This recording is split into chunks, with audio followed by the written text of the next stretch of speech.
Europe 1, votre grand direct.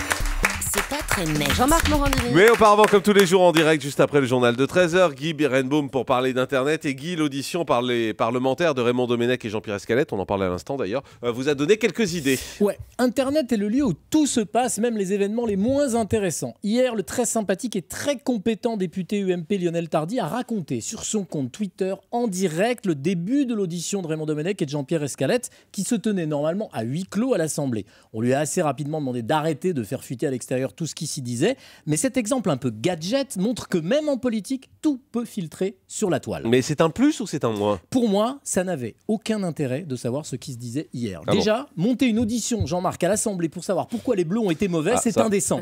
On vit dans un pays qui traverse les pires difficultés économiques et sociales et les politiques s'occupent des fouteux. On voudrait enfumer les citoyens, franchement, pour qu'ils ne s'intéressent pas aux vrais sujets qu'on ne ferait pas autrement. On se moque totalement des questions que peuvent poser des politiques à des sportifs ou à la ministre responsable.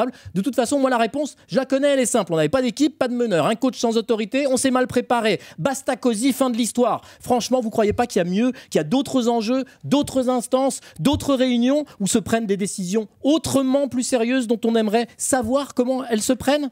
Là, mieux que Twitter, des caméras qui diffuseraient en direct sur Internet ce qui se dit et ce qui se décide, et ben, ça serait plus utile que les messages et les tweets sympathiques du député Tardy à propos du foot. Non mais vous vous énervez, mais vous pensez à quoi? Aller jusqu'au bout? Vous pensez à quelles réunions, quels événements qu'on devrait voir comme ça en direct? Jean-Marc, dans une démocratie ouverte, le Conseil des ministres devrait être une maison de verre. En 2006, Dominique de Villepin, Premier ministre, l'avait proposé. Jacques Chirac avait refusé. Il faut traiter les citoyens comme des adultes. Si on veut réhabiliter la politique, on doit montrer comment se fabrique la décision politique. Alors évidemment, il y a des moments où sur certains sujets comme la défense nationale, on pourrait interrompre la diffusion du Conseil des ministres. Mais puisque de toute façon, le compte-rendu complet du Conseil des ministres, on peut le lire tous les mercredis. Page 2 du Canard enchaîné, parce qu'il y a des ministres qui bavassent en sortant. Autant de le diffuser sur le net, comme ça on verrait comment des enjeux sérieux, graves, qui nous concernent tous, sont traités dans des débats, des vrais débats ou pas. Bon, alors le Conseil des ministres, ok, quoi d'autre? Eh bien hier, après le député Tardy au Parlement, c'était la journée, on a vu un autre député UMP, Yannick Favennec, tweeter une réunion à huis clos à l'Elysée. Et voilà ce qu'il a dit dans ses messages.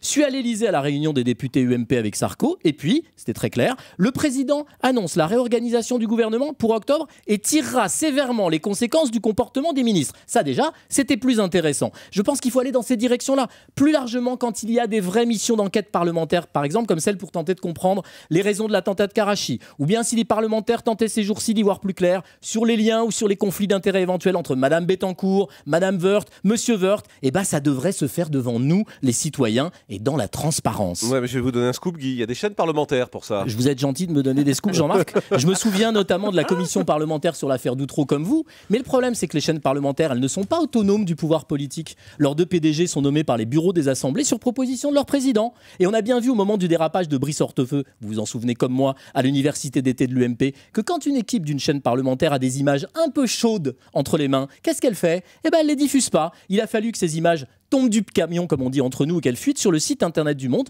pour que nous les découvrions. Alors, ça peut être sur Internet, mais surtout dans des vraies conditions d'indépendance par rapport à tous les pouvoirs, que nous devrions tous pouvoir assister en direct aux vraies réunions, celles où se prennent les décisions importantes pour le pays. Ça s'appelle la démocratie, ça peut pas s'appeler autrement. Ça aurait de la gueule, mais je sais pas pourquoi mon petit doigt me dit que c'est pas pour demain, et justement demain, bah, ce sera pire. Merci beaucoup, Guy Birenbaum.